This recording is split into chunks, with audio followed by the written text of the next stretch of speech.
ఓం నమో నారాయణాయ. అందరికీ నమస్కారం అండి. మనకు జ్యేష్ఠ మాసము వచ్చేసింది ఆల్రెడీ. ఇవాళ నవమి. మనకు ఏకాదశి, ఈసారి వచ్చే ఏకాదశి చాలా విశేషమైన ఏకాదశి. కాబట్టి ఆ ఏకాదశి విశిష్టత ఏంటి, అసలు ఆ రోజు ఏమేం చేయాలి, ఆ వ్రత కథ ఏంటి అన్నీ కూడా చక్కగా తెలుసుకుందాము. అసలు ఏకాదశి వ్రతం అనేది దాని యొక్క పరమ ప్రయోజనం ఏమిటి అంటే మన కోరికలను తీర్చుకోవడం కాదు, మనకు అనాయాసంగా ఆ శ్రీమన్నారాయణ్ణి స్మరిస్తూ చక్కగా వైకుంఠాన్ని చేరాలి. అంటే అనాయాసంగా మృత్యువును పొంది వైకుంఠాన్ని చేరడానికి మార్గం ఈ ఏకాదశి వ్రతాన్ని చేయడము అని మనకు పెద్దలు చెప్తూ ఉంటారు. అయితే అటువంటి ఏకాదశిలలో మనకు ప్రతీ నెల 2 ఏకాదశులు వస్తాయి. శుక్లపక్షంలో ఒకటి, బహుళపక్షంలో ఒకటి. అట్లా వచ్చే 2 ఏకాదశులు మొత్తం 24 ఏకాదశులు. ఈ 24 ఏకాదశులు కూడా మనము చేయగలము, చేయలేము. అన్ని వేళలు మనము అన్నిటినీ పాటించే వీలు కలగదు. ఈ కలియుగంలో ఎన్నో ఇబ్బందులు ప్రతి పనిలో కూడా. అటువంటి అప్పుడు మనం ఏకాదశి వ్రతం చేయడం అనేది చాలా కష్టసాధ్యమైనది. అయినప్పటికీ ఈ ఏకాదశి చాలా ప్రత్యేకమండి. సంవత్సరంలో ప్రతి ఏకాదశి చేసినా చేయకపోయినా ఈ ఏకాదశి చేయడం వల్ల సంవత్సరంలో అన్ని ఏకాదశులు చేసిన ఫలితాన్ని ఇస్తాను అని స్వయంగా శ్రీహరే తెలియజేసిండు. కాబట్టి ఉత్తమోత్తమైన ఏకాదశి కాబట్టి అందరూ చేయడానికి, ఈ వ్రతాన్ని ఆచరించడానికి ప్రయత్నించాలి. ఆ శ్రీమన్నారాయణ అనుగ్రహం పొందాలి. అయితే ఇంకా ఈ ఏకాదశి గురించి తెలుసుకుందాం. మరి ధర్మరాజు శ్రీకృష్ణుడితోని, జనార్దన, జ్యేష్ఠ మాసంలో శుక్లపక్షంలో వచ్చే ఏకాదశి దాని గురించి నాకు తెలియజేయవలసింది అని కోరుతాడనమాట. అప్పుడు ఆ కృష్ణ భగవానుడు ఏమంటున్నాడంటే, రాజా, దీని యొక్క వర్ణన పరమ ధర్మాత్ముడైన సత్యవతి నందనుడైన వ్యాసుడు చేస్తాడు. ఇది చాలా ప్రత్యేకమైనది, విశేషమైనది. కాబట్టి సంపూర్ణ శాస్త్రాలు తెలిసినవాడు,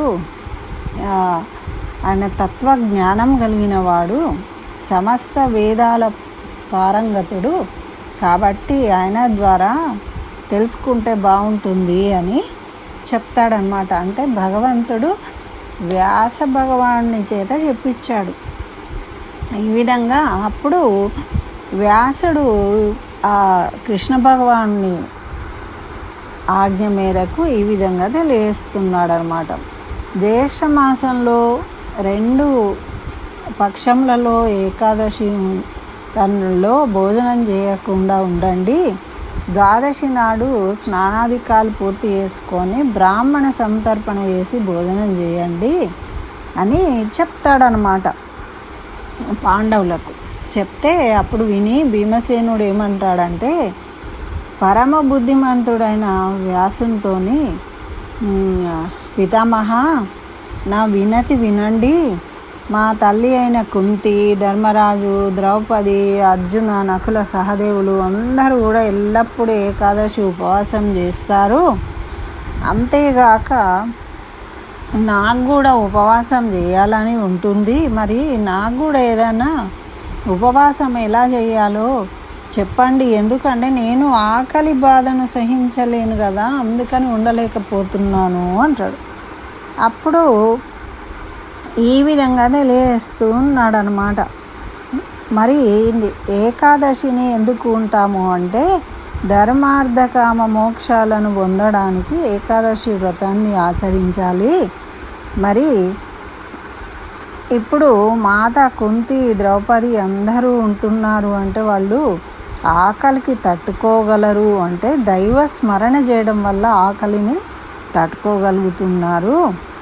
కాబట్టి కనీసము నువ్వు ఈ నెలలో జ్యేష్ఠ మాసంలో వచ్చే 2 ఏకాదశులన్నా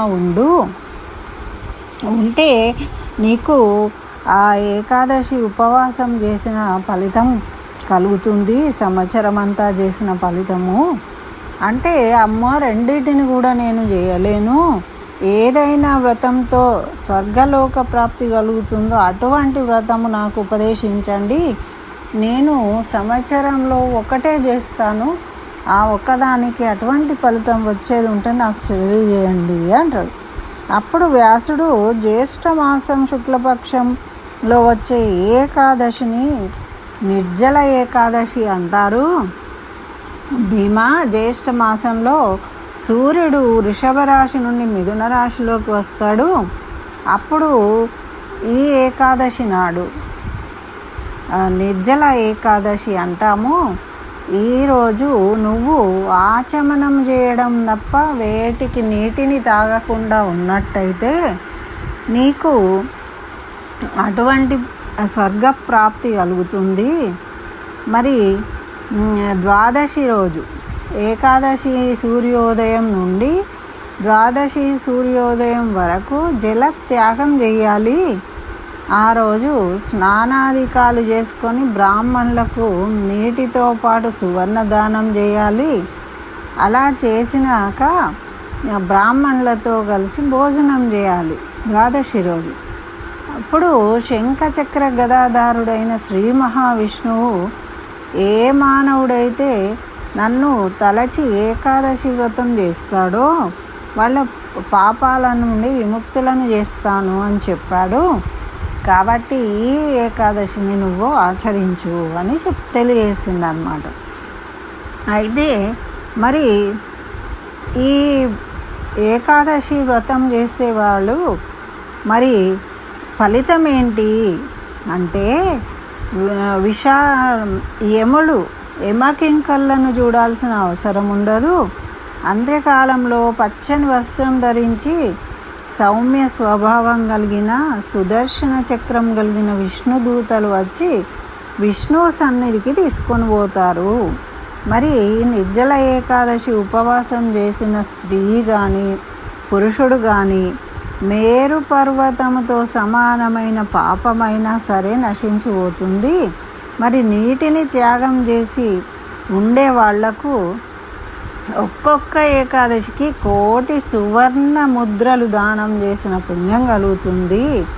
మరి ఎవరు నిర్జల ఏకాదశి చేసిన స్నానము, దానము, జపము, హోమము ఏమి చేసినా కూడా అన్నీ కూడా అక్షయమైన ఫలితాలను ఇస్తాయి ఈరోజు చేసిన వాళ్లకు అని తెలియజేశాడు వ్యాస భగవానుడు.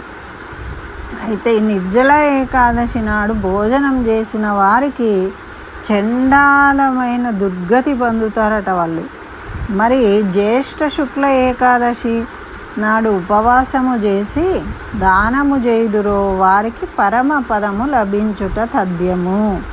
మరి బ్రహ్మహత్య, త్రాగుడు, దొంగతనము, గురుద్రోహము అటువంటి పాతకాలు చేసిన వారైనా కూడా ఈ ఏకాదశి వ్రతాన్ని జలాన్ని త్యాగము చేసి ఎవరు చేస్తారో వాళ్లకు అటువంటి పాపాలు కూడా తొలగిపోతాయి నాయన, ఇది చాలా శ్రేష్టమైనది అని తెలియజేస్తూ ఇంకా ఏం చెప్తున్నారు అంటే మరి ఈరోజు శ్రేష్టమైన మంచి సద్బ్రాహ్మణునికి దానం చేయాలి. మరి బంగారు విమానంలో కూర్చునే భాగ్యం కలుగుతుంది. అంటే విష్ణుదూతలు విమానం తీసుకుని వెళ్ళారని చెప్తూ ఉంటారు కదా, అట్లా అన్నమాట. ఆ విమానంలో విష్ణు లోకం చేరుకుంటారట. మరి చాలా ఉత్తమోత్తమైనది ఈ ఏకాదశి. మరి అట్టి ఫలములను నిర్జల ఏకాదశి వ్రతం చేసిన వారు పొందుతారు. కాబట్టి మరి ఏకాదశిని ఎలా ఆచరించాలి అంటే దంతధావనం చేయాలి. అంటే బ్రషింగ్ చేసుకొని మరి కేశవునికి మరి దండం పెట్టుకోవాలి, సంకల్పం చేసుకోవాలట.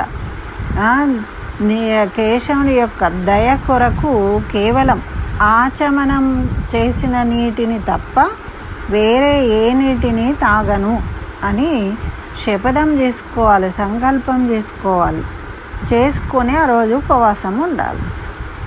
ఉండి ద్వాదశి నాడు పూజ చేసి మళ్ళీ ఆ శ్రీహరిని అర్చించుకొని చక్కగా నీటితో నిండిన పాత్రను దానం చేయాలి.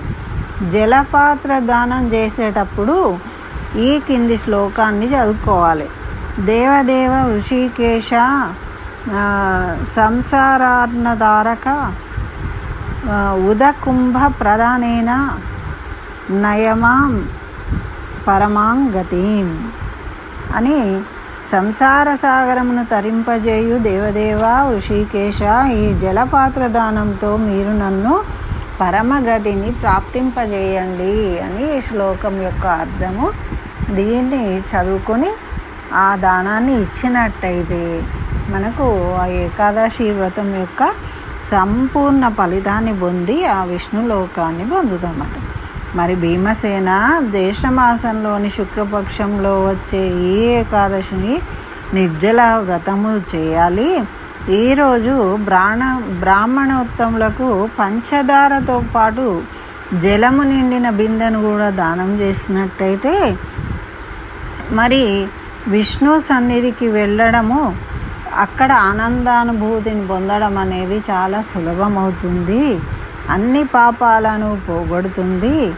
మరి బ్రాహ్మణ సంతర్పణ చేయడం వల్ల మనకు ఎన్నో శుభాలు కలుగుతాయి అని ఈ విధంగా వ్యాస భగవానుడు పాండవులకు ఈ నిర్జల ఏకాదశి విశేషాన్ని తెలియజేసిండండి. మరి మనం ఆ రోజు ఏకాదశి ఉపవాసం ఉండి చక్కగా శ్రీహరిని స్మరిస్తూ ఉండాలి. అయితే 8 సంవత్సరాల కన్నా తక్కువ వయసు ఉన్నవాళ్ళు, 80 సంవత్సరాల పైన ఉన్నవాళ్ళు ఈ ఉపవాసాలు చేయాల్సిన పని లేదు అని మనకు పెద్దలు చెప్తూ ఉన్నారు. కానీ ఇంకా వేరే ఇతర అంటే ఆయు ప్రమాణము, మన ఆరోగ్య పరిస్థితులు మంచిగా లేనప్పుడు కూడా మనము దానికి తగినట్టుగా మనము ఉపవాసాన్ని ఆచరించుకోవాలి. అంటే శరీర ఆరోగ్యం అంటే కేవలం ఇది మనం భగవంతుని చేరుకోవాలన్న కోరికతోని ఉపవాసం చేయాలి. అది మనము తట్టుకుని ఉండగలగాలి భగవన్నామ స్మరణ చేస్తూ. అంతేగాని ఇది చేసిన వాళ్ళు ఉపవాసం ఉండి తినుబండారాలకు సంబంధించిన విషయాలను తలుచుకుంటూ రేపు ఏమేం చేసుకోవాలి, ఏమేం కూరగాయలు చేయాలి, ఎలా పప్పు చేసుకోవాలి అని ఆలోచనలు చేయడము, సమకూర్చుకోవడం ఇలాంటివి కూడా చేయకూడదట. అంటే మనము ఉపవాసం ఉన్నాం కాబట్టి వాటిని త్యాగం చేస్తూ ఉన్నాం. అంతేగాని ఈరోజు ఉపవాసం ఉండి రేపటి కోసము మళ్ళీ అవే ఆలోచనలను పెట్టుకున్నప్పుడు మనకు సంపూర్ణమైన ఫలితం రాదు. కాబట్టి దయచేసి అందరూ కూడా ఉపవాసం ఉండండి. రేపు ఏదో ఒకటి వండుకుంటారు, తింటారు ఎలాగూ. కానీ దాని ఆలోచన చేయకుండా చక్కగా ఆ శ్రీమన్నారాయణుని నామాన్ని స్మరిస్తూ గడిపినట్టయితే ఉపవాసము మన ఆరోగ్య పరిస్థితులను బట్టి చేయాలి.